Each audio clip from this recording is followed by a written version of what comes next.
प्यारे सज्जनों, हम जो भी कर्म करते हैं उसका फल हमें एक दिन अवश्य ही मिलता है। हम उस फल से भाग नहीं सकते। भागने की चाहे कितनी ही कोशिश क्यों न कर लें, वो फल भुगतना ही पड़ेगा। इसके बिना कर्म शांत नहीं होता।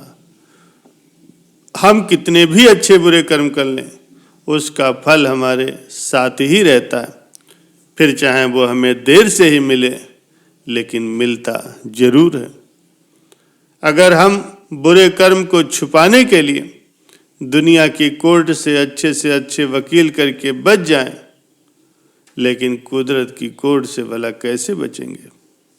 वहां पर किसी भी वकील की बहस नहीं चलती है और ना ही किसी की सिफारिश चलती है। प्यारे सज्जनों, कुदरत ने जो कर्म के नियम बनाए हैं उसमें कोई गलती नहीं होती। कोई भी कर्म करो, उसका फल तो हमें मिलना ही मिलना है। कर्म के नियम में किसी भी वकील या फिर किसी जज की सिफारिश नहीं चलती। जब तक हमारे पुण्य कर्म का फल हमारे साथ है तब तक सही है, लेकिन हम जो गलत कर्म या दुष्ट कर्म करते हैं वो तो वक्त आने पर ही फल देता है। इसलिए कर्म करने से पहले हमें 100 बार सोच लेना चाहिए, और कर्म अगर हो जाए इसके बाद उसके फल से भागना तो व्यर्थ है। प्यारे सज्जनों, हम जो भी कर्म करते हैं उसका फल पाने के लिए हमें सदैव तैयार रहना चाहिए। कई कर्म ऐसे होते हैं जो हंसते हंसते किए जाते हैं, लेकिन उनका फल रोते रोते भुगतना पड़ता है। राजा परीक्षित एक महाज्ञानी, विद्वान और संस्कारी राजा थे, लेकिन जब उनसे एक बड़ा पाप हो गया तो क्रोध के आवेश में आकर के उन्होंने एक निरपराधी ऋषि के गले में एक मरा हुआ सांप डाल दिया। राजा घर आए। शांत होते ही उनको उनके इस दुष्कृत्य का एहसास हुआ और पश्चाताप करने लगे कि मुझसे कितना भयंकर ये पाप हो गया है। अब उस समय तो वापस आ नहीं सकता था, इसलिए राजा परीक्षित को उस कृत्य का फल तो भुगतना ही पड़ता। राजा परीक्षित एक बहुत बड़े राजा थे। उन्होंने अपनी सत्ता का कभी भी दुरुपयोग नहीं किया था। राजा परीक्षित ने अपनी भूल को स्वीकार किया और खुद को दंड देने के लिए उन्होंने कहा कि मेरा बल, मेरी समृद्धि, मेरा सब कुछ उस ब्राह्मण ऋषि की क्रोधाग्नि में जल जाए, जिससे मेरे दिमाग में किसी को फिर दोबारा दुख या क्षति पहुंचाने का विचार ही ना आए। राजा परीक्षित अपने पापों का फल भुगतने के लिए तैयार थे। उन्होंने कभी भी भगवान से कोई शिकायत नहीं की और न ही अपने राजा होने का कभी घमंड किया।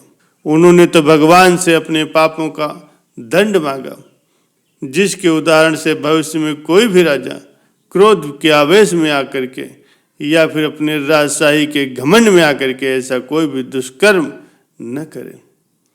इस प्रकार राजा परीक्षित अपने कर्म से भागे नहीं और परिणाम भुगतने के लिए तैयार रहे।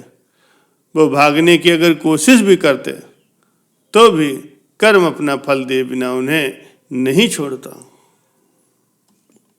कई साल पहले की बात है, एक शहर में एक जज साहब रहते थे। वह ब्राह्मण कुल के थे और वे कठोर वेदांती और कर्म के कानून के मानने वाले थे। एक बार जब जज साहब सुबह टहलने के लिए निकले, तब उन्होंने देखा कि एक व्यक्ति भाग रहा था और उसके पीछे भागते हुए एक व्यक्ति ने पीछे से उसे एक खंजर उसके शरीर में मार दिया और तब तक उसके शरीर पर घाव करता रहा जब तक वो व्यक्ति मर नहीं गया। ये घटना जज साहब ने खुद अपनी आंखों से देखी। खून करके खूनी भाग गया।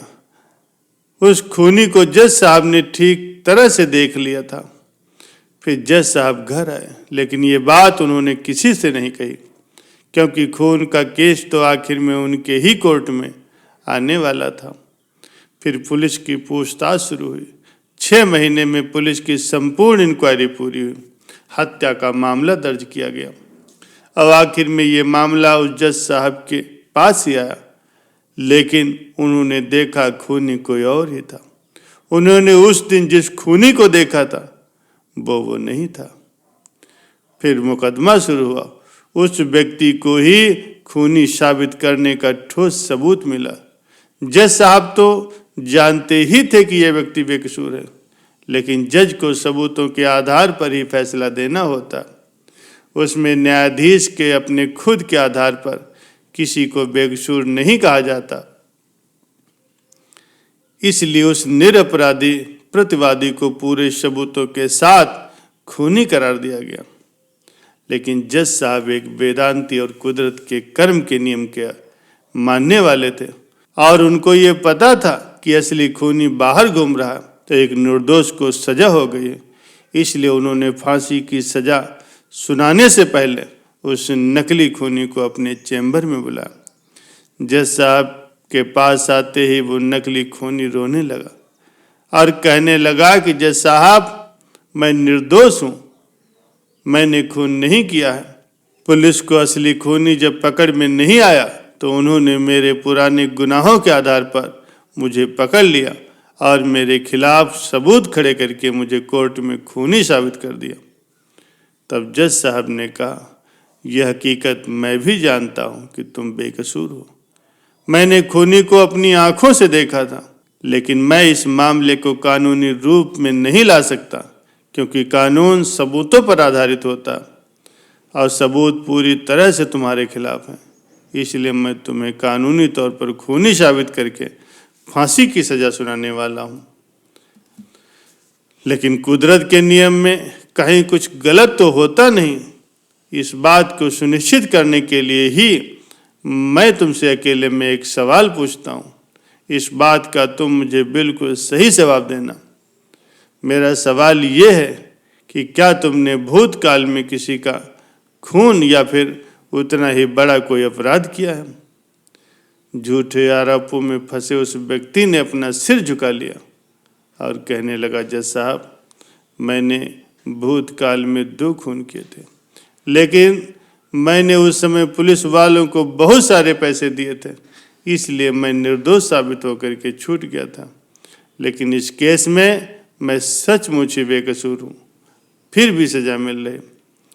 जज साहब को समझ में आ गया कि भगवान के कर्म के नियम में कोई चूक नहीं होती।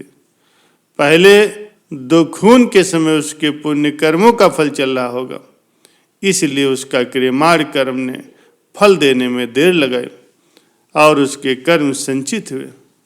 अब जब उसका पुण्य खत्म हुआ होगा तो पहले के 2 खून के रूप में संचित हुए कर्म ने इस बार प्रारब्ध रूप में बेकसूर होने पर भी उसे फांसी की सजा दिलवाई।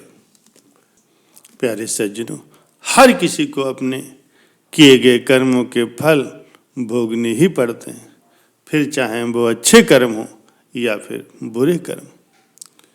यदि हम अपने जीवन में बहुत ज़्यादा अच्छे कर्म करते हैं तो उसी के फलस्वरूप भगवान हमारे साथ न्याय करते हैं, और बुरे कर्मों का फल बहुत बुरी तरह से भोगना पड़ता है।